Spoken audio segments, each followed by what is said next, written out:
Hello friends, welcome to AKSIS academy daily current affairs. So ఈరోజు టాపిక్లోకి వెళ్ళే ముందు నిన్నటి క్వశ్చన్ కనుక మనం చూస్తే ఇందులో రోహింగ్యాస్ ఒకటి కరెక్ట్, మాదేశీస్ కుద్స్ ఇవన్నీ డిఫరెంట్గా ఇచ్చారు. సో కాబట్టి ద ఆన్సర్ కరెక్ట్ స్టేట్మెంట్స్ ఏదంటే ఓన్లీ 3 అవుతుంది, రైట్. కుద్స్ బంగ్లాదేశ్ కాదు. ఇక ఈరోజు టాపిక్ కనుక మనం చూస్తే 2 టాపిక్లు తీసుకున్నాను ఈరోజు, but both are related topics. మొదటిది యురేనియం కంటామినేషన్ ఇన్ ఢిల్లీ. సాధారణంగానే ఢిల్లీలో అసలు కాలుష్యం పెరిగిపోతుందని గోల చేస్తున్నారు. ఇప్పుడు ఢిల్లీలో యురేనియం కంటామినేషన్ కూడా WHO ఇచ్చినటువంటి లెవెల్ కన్నా, లిమిట్స్ కన్నా కూడా చాలా ఎక్కువ ఉందట. సో యురేనియం కంటామినేషన్ వల్ల చాలా హెల్త్ ఎఫెక్ట్స్ అనేటటువంటివి ఉంటాయి, అంటే మన ఆరోగ్యపరంగా చాలా ఇబ్బందులు ఉంటాయి. సో ఈ యురేనియం కంటామినేషన్ అంటే ఏంటి అనేది కనుక మనం చూస్తే, రేడియో యాక్టివ్ హెవీ మెటీరియల్ మీ అందరికీ తెలిసిందే. యురేనియం అనేటటువంటిది it's a radioactive material.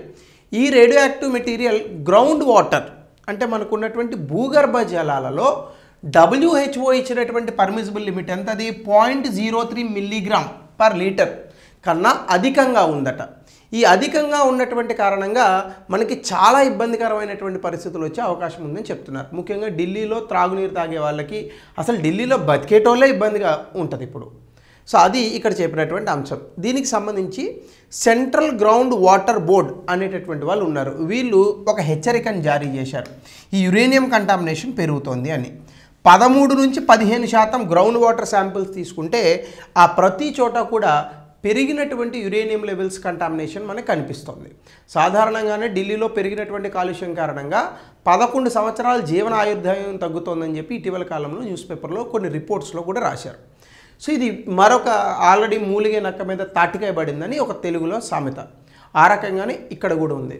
అట్లానే మనం చూస్తే ఎందుకు యురేనియం పెరుగుతోంది అంటే, ఫాస్ఫేట్కి సంబంధించిన ఫర్టిలైజర్స్ మనం ఎరువుల మందులు వాడతాం పొలాల్లో. సో ఆ చుట్టుపక్కల ఉన్నటువంటి ఈ పొలాలలో ఫాస్ఫేట్కి సంబంధించిన ఫర్టిలైజర్స్ ఎక్కువగా వాడడం వల్ల అందులో కొంత యురేనియం ట్రేసెస్ ఉంటాయి. ఇవన్నీ భూగర్భ జలాల్లో కలుస్తున్నాయి. 2 వేస్ట్ ఎఫ్లుయెంట్స్ అంటే ఇండస్ట్రీస్ నుంచి వచ్చేటటువంటి వేస్ట్ ఎఫ్లుయెంట్స్, హెవీ మెటల్స్ వాళ్ళు అలా వదిలేయడం వల్ల అవి భూగర్భ జలాల్లోకి చేరి ఈ యొక్క వాటర్ కంటామినేషన్ పెరుగుతుంది. అలాగే న్యాచురల్ ఫ్యాక్టర్స్, సాధారణంగానే కొన్ని రాక్స్లో మనకి యురేనియం ఉంటుంది, కానీ చాలా తక్కువ మోతాదులో ఉంటుంది.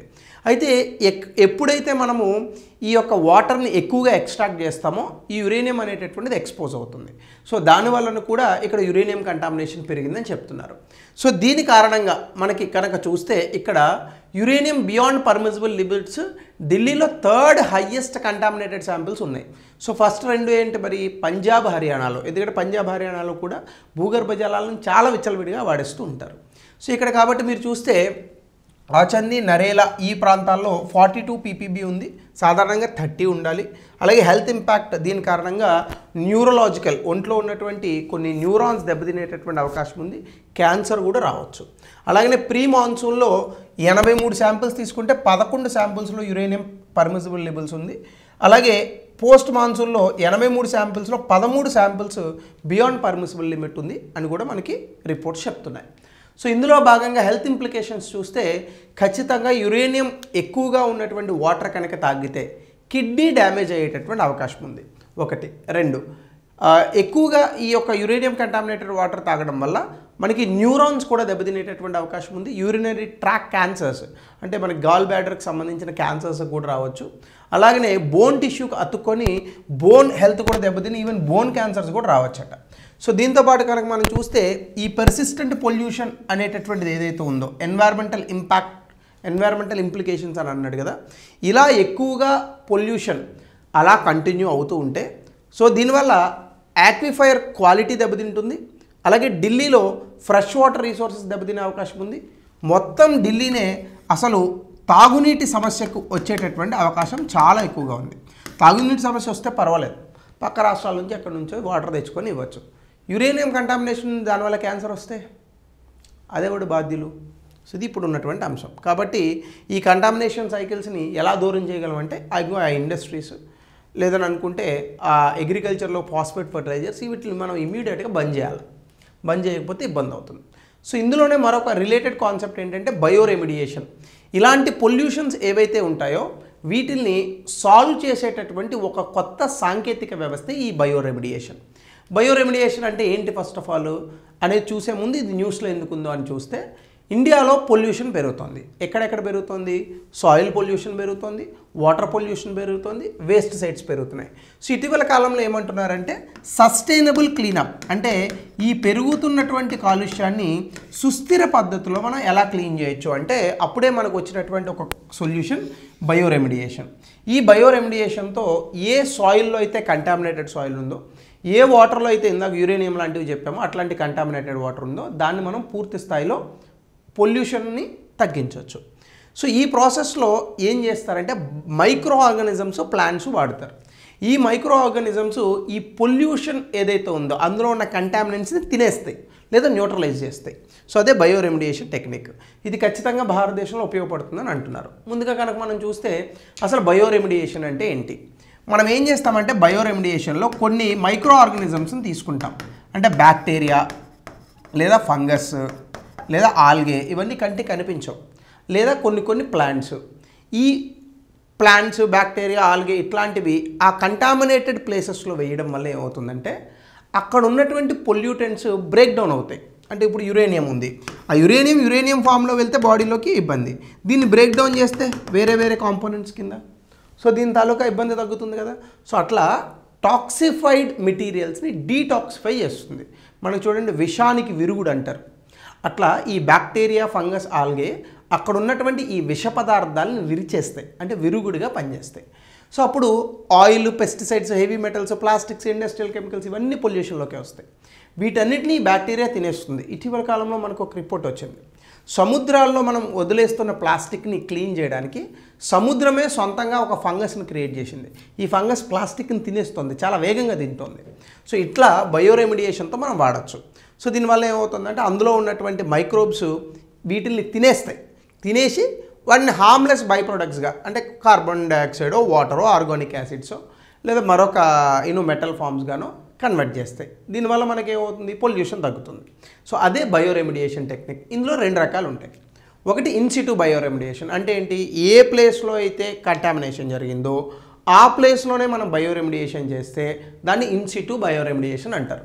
అంటే ఎక్కడైతే కంటామినేటెడ్ లొకేషన్ ఉందో అక్కడనే ట్రీట్ చేస్తారు. ఇందులో ఒకటి బయో వెంటింగ్ అని అంటారు. బయో వెంటింగ్ అంటే ఏంటంటే గాలితో పాటు కొన్ని న్యూట్రియంట్స్ని పంపిస్తారు. ఇవి ఏం చేస్తాయంటే అక్కడ ఉన్న కంటామినేటెడ్ వాటిని తినేసేటందుకు స్పీడ్గా పనిచేస్తాయి. వెంట్ అంటే ఏంటి? గాలి వీయడం. సో బయో వెంటింగ్ ఇది ఒకటి. 2 ఎయిర్ స్పార్జింగ్ అంటే ఏం చేస్తారంటే గ్రౌండ్ వాటర్లోకి ఎయిర్ని పంప్ చేస్తారు. దీనివల్ల ఆక్సిజనేటెడ్ మైక్రోబ్స్ అంటే గాలి తీసుకొని పనిచేసే కొన్ని మైక్రోబ్స్ ఉంటాయి. ఇవి యాక్టివేట్ అయ్యి అక్కడ ఉన్న కాంపౌండ్స్ని వాలటైల్గా మార్చేస్తాయి. అట్లాగనే bio barriers and bio walls అంటే ఏం చేస్తారంటే కొన్ని ట్రెంచెస్ అంటే ఒక రకమైన గుంతలాగా ఉంటుంది. సో ఆ ట్రెంచెస్లో మైక్రోబ్స్ని పంపిస్తారు. ఆ కంటామినేటెడ్ గ్రౌండ్ వాటర్ ఏదైతే ఉంటుందో దాన్ని పూర్తి స్థాయిలో అది డీటాక్సిఫై చేస్తుంది. అలాగే వాటర్ రీసర్క్యులేషన్ సిస్టమ్స్ అంటే కంటామినేటెడ్ వాటర్ని ఎక్స్ట్రాక్ట్ చేస్తారు, దాన్ని ట్రీట్ చేస్తారు, మళ్ళీ ఇంజెక్ట్ చేస్తారు. అంటే వాటర్ని తీసి శుద్ధి చేసి మళ్ళీ పంపిస్తారు. దాన్ని వాటర్ రీసర్క్యులేషన్. ఇందులోనే ఎక్సిటు అని ఉంటుంది. ఎక్సిటు అంటే ఎక్కడైతే కంటామినేటెడ్ ప్లేస్ ఉందో అది మొత్తం తీసుకెళ్ళి దాన్ని బాగు చేసి తీసుకొస్తారు. మన ఇళ్ళల్లో మిక్సీ పాడైంది అనుకోండి, మిక్సీ రిపేర్ చేసేవాడి దగ్గర తీసుకెళ్ళి రిపేర్ చేసి తీసుకొస్తామా, అట్లా ఆ పర్టికులర్ లొకేషన్లో కాకుండా వేరొక ప్రాంతానికి తీసుకొని వెళ్ళి దాన్ని బాగు చేసి తీసుకొచ్చే పద్ధతి ఎక్సిటు. సో కంటామినేటెడ్ సాయిల్ ఎట్లా చేస్తారంటే సాయిల్ తవ్వుతారు, దాన్ని తీసుకుపోయి దాన్ని అక్కడ నుంచి రిమూవ్ చేసి దాన్ని ట్రీట్ చేసి మళ్ళీ అక్కడ పెడతారనమాట. సో దీన్నే బేసికల్గా మనం ఎక్సిటు అని అంటాం. ఎక్సిటు సాధారణంగా కొంచెం కష్టం, ఇన్సిటు కొంచెం ఈజీ. సో ఇది రెండిట్లో ఉన్నటువంటివి. అయితే ఇందులో భారతదేశం ఏం చేస్తుంది ఇప్పటివరకు? డిపార్ట్మెంట్ ఆఫ్ బయోటెక్నాలజీ వాళ్ళు దీని మీద విపరీతమైన రీసెర్చ్ అండ్ డెవలప్మెంట్ చేస్తున్నారు. దానికి ఒక ప్రాజెక్ట్ కూడా ఉంది, క్లీన్ టెక్నాలజీ ప్రోగ్రామ్. అలాగే CSSR NERI nodal agency for bioremediation project అంటే central scientific industrial research organisation అని ఒకటి ఉంటుంది. సో ఇందులో ఈ కంటామినేటెడ్ సైట్స్ ఉంటాయి కదా, సో వీటికి సంబంధించి వీళ్ళు కూడా అనేక రకాలైనటువంటి రీసెర్చ్లు అవి చేస్తుంటారు. వీళ్ళే నోడల్ ఏజెన్సీ. ఇంకా ఐఐటీస్లో ఐఐటి ముంబై లాంటి చోట ఆయిల్ అబ్జార్బింగ్ నానో కాంపోజిట్స్, పొల్యూషన్ని తినేసేటటువంటి బ్యాక్టీరియా, వాటర్ని ప్యూరిఫై చేసేటటువంటి మైక్రోబ్స్, ఇలాంటి అనేక కార్యక్రమాలు కూడా ఇందులో జరుగుతున్నాయి. సో ఇందులో టెక్నాలజికల్ అడ్వాన్స్ చూస్తే జెనెటికల్లీ మాడిఫైడ్ క్రాప్స్ని మనం చదువుకున్నాం. అట్లా జెనెటికల్గా మాడిఫై చేసిన మైక్రోబ్స్ని తీసుకొస్తున్నారు. ఇవేం చేస్తాయంటే ఈ పొల్యూటెంట్స్ని తినేస్తాయి, ఈ విష పదార్థాలను తినేస్తాయి. సో అవి ఈ మైక్రోబ్స్ వాటిని పూర్తి స్థాయిలో డీటాక్సిఫై చేస్తాయి.